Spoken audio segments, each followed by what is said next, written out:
class 5. In this video, I will be starting with the page number 21 from your geography book. It is the same chapter that we were discussing earlier, that is wet wealth. So now we are going to start with what are the uses of dams. Okay, so we have learnt about what is called dam, and now we are going to discuss about the uses of it. At first, I have given you, you can see on the board I have written some points. According to the points, I will explain what are the importance of this. So at first, water the fields, that means water released from reservoirs. Reservoirs, you know, that means dams are making, with the help of the dams, people can also make the reservoirs, and these reservoirs are having lot of water, and with this water, especially when people are digging the canals, with the help of these canals, we can water the fields very distant. We can water the fields means we can water the distant fields also. Okay, so to water the fields we use the dams. Second of all, electricity. That means high dams help to produce electricity. As you know that the water, that the rivers which are flowing from a high place, they, with the help of the machine, that is called turbine. With the help of turbine machine, people can use the electricity. So if the dam is in a very high position, so with the help of that high position, people can make the electricity with the help of the same thing, that is turbine. Okay, so through the dams we also get the electricity. Now it is a homes to birds. Homes to birds means that I am telling that reservoirs can be homes to birds. Many, that means what to say, that many different kinds of birds are in our country. Many migratory birds are also coming from different countries to our country. So they are staying on the that place. That means the reservoirs of that, near to the reservoirs of the dams.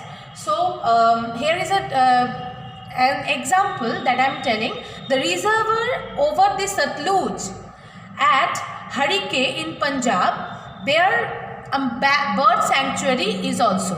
Okay, also there. That means the place near the river, upon the river Satluj, Harike, there is a place, and in Punjab there is a bird sanctuary. Okay, so next one, that is enjoyment. For enjoyment means people can use,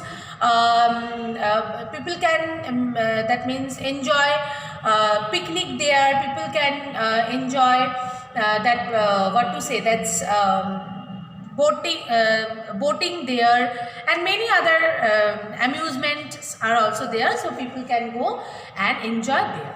Okay, that means the dams, over the dams. So these are the main uses of dams. Uses of check dams, and what is called check dam. Okay, so actually these check dams are to be seen especially in the drier parts of India. Drier parts of India means especially the western part of Rajasthan, or you can say that Gujarat, or the drier states of India. Okay, so what is the meaning of this check dams? Check dams are slow and very low type of dams, and it can be temporary too. Temporary dams also. It is not like the huge dam, it is just a small dam and very low too. Now it is mainly these check dams are mainly upon the small rivers, or it is also used by the used in a drier parts of the rivers or drier parts of India. This can be of cement but are also often made of materials. Generally this type of check dams are made of cement, but It can be made of stones, it can be made of wood, it can be made of mud also. Now, when it rains, this dam prevents the water from flowing away too fast. So, when the rain comes, at that time, this type of dams are helping the water to go away too fast. Now, we are going to discuss about the uses of check dams. The first, that is why we are using this check dam, especially needs. Needs means people get water from this check dam, so obviously for their needs it is used. So as you know that I have told you just now that these check dams are usually made in the drier parts of India. So drier parts of India means people they don't get the sufficient water. So if they use this check dam, so definitely their needs would be will be fulfilled. Okay. So for their needs, for the people's need, these check dams are used. Second of all, that the stored water helps to recharge the groundwater. If this, as again I am telling that this, you know that check dams are used in drier parts of India. So basically these places are not having the groundwater sufficiently. So the stored water, as these check dams are helping to store the water, so this stored water are also helping to recharge the groundwater. Groundwater means the water of the ground. Okay. So if you notice the book, that there at the right hand corner of the page number 22, it is written, did you know? The Arwari River of Rajasthan. Arwari River of Rajasthan, it is mainly based in the district of Alwar. Okay, it was completely dry for nearly 60 years. Nearly 60 years it was completely dry.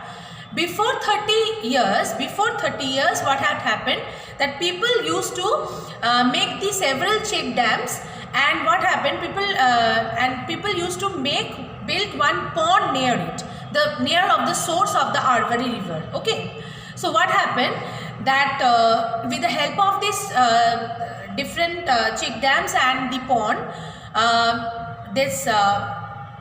the groundwater get recharged. As the groundwater get recharged, so rainwater stopped seeping into the ground and stayed on the surface. Okay, groundwater was there, already groundwater was there, so that means rainwater is not going into the ground, so the rainwater can stack on the floor of the that means basin, the river basin. Okay, so that is why after so many years people get the water of this Arwari River of Rajasthan. Okay, so now after this we are going to read about this rainwater harvesting. So what is this rainwater harvesting? You know that when the rain falls, at that time with the help of this help of the soil, water peeps down into the ground. Okay, and after that they can be stored under the ground, and it is called as underground water. So that means lots of water is also flown, lots of waters are also flown away. So this is why that rainwater harvesting is very much needed. Rainwater harvesting means to store or stack the water.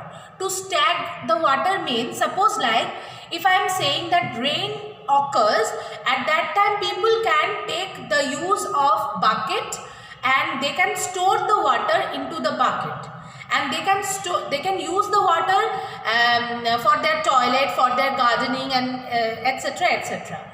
So this is called that rainwater harvesting. Okay, rainwater can be stored in a place, and with the help of that stored rainwater we can use in different ways, and this is called the rainwater harvesting. Now rainwater harvesting can be done in two ways. Okay, number one, in many places huge open tanks are also built, and when the rain comes, rainwater goes down into the tank, and with the help of that rainwater people can use that water into their field, into their garden, in their toilets and etc. And in towns and cities, rainwater is collected on the floor, on the roofs, and so they can be or bucket or anything like, and this can be used in any other ways. So this is called the rainwater harvesting, and people are using this water in many different ways.